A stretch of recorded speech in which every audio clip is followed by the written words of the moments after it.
Hello, church family. Pastor Dennis here. I wanted to jump on and create another video devotional for you for this week, something to think about as we get ready to come into Sunday and we gather together again to worship God, to fellowship with one another, to study His Word. I just wanted to challenge you with something that we see Jesus do for His disciples right at the end of His life. And we are Jesus followers, so we want to be like Jesus. We want to emulate Him. We want to represent Him well, live for Him well in this world.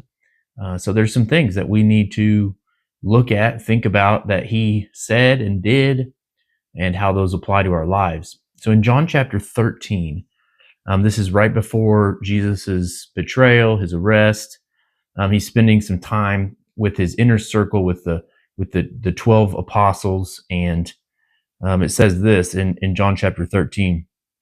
It says, "Now before the feast of the Passover, when Jesus knew that his hour had come, and that he should depart from this world to the Father, having loved his own who were in the world, he loved them to the end.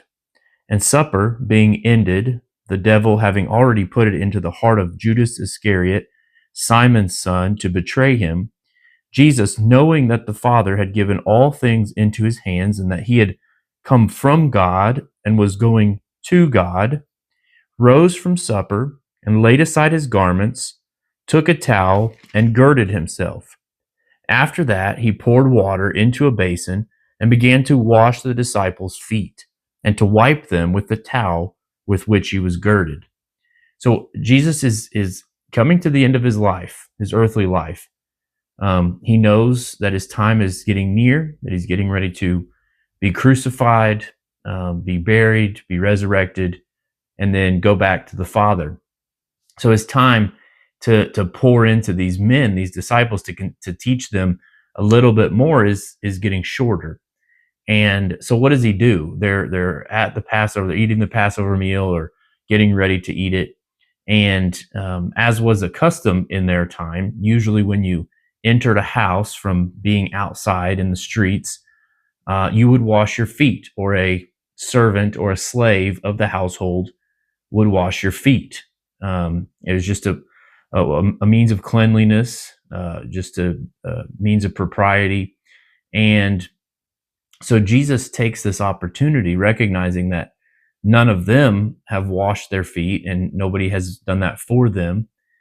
He does that for his disciples. He gets the water, gets a towel, gets down on his knees and washes their feet. So it's very interesting, this idea that he's coming to the end of his life, and one of the last things that he wants to do and teach them is about this service to one another and this humility towards one another. So he does that. He washes their feet. Then he and Peter have this interaction. Peter says to him, "You shall never wash my feet." Peter's almost appalled that the Messiah would want to wash his feet. Jesus answered him, "If I do not wash you, you have no part with me." Verse 9, he says, Simon Peter said to him, "Lord, not my feet only, but also my hands and my head."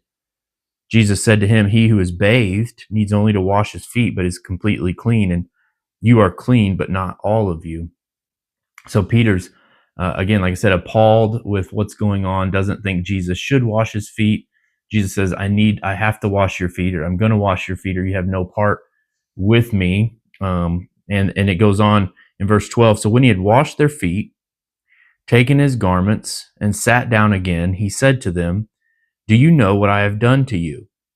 You call me teacher and Lord, and you say, well, for so I am. If I then, your Lord and teacher, have washed your feet, you also ought to wash one another's feet. For I have given you an example that you should do as I have done to you. Most assuredly, I say to you, a servant is not greater than his master, nor is he who is sent greater than he who sent him. If you know these things, blessed are you if you do them.'" So he tells them, he said, "I have done this for you as an example. I want you, I'm not going to be with you very much longer. I'm not going to be with you as you do ministry after I ascend to the Father.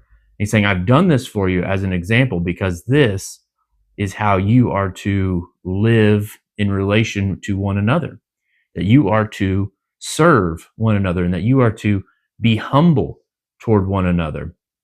Getting down and washing someone's dirty feet is that would be it takes a lot of humility to do something like that. None of us, many of us, have way too much pride to do something like that. And Jesus calls us to this lifestyle of humility, this lifestyle of service toward one another. So I want to just ask you and challenge you to think about, um, are you willing to serve your brothers and sisters in Christ, the fellow members of Noble Hill? Are you willing to serve them with humility and sacrifice, this way that Jesus did? I'm not necessarily asking you to wash anyone's feet, but I am saying, are there things that you maybe believe, or in the back of your mind just think that that's beneath you, that you are past that you are too good for that? I think we all have some of those things in mind that we maybe wouldn't say, but definitely think and act as if we are too good for those things.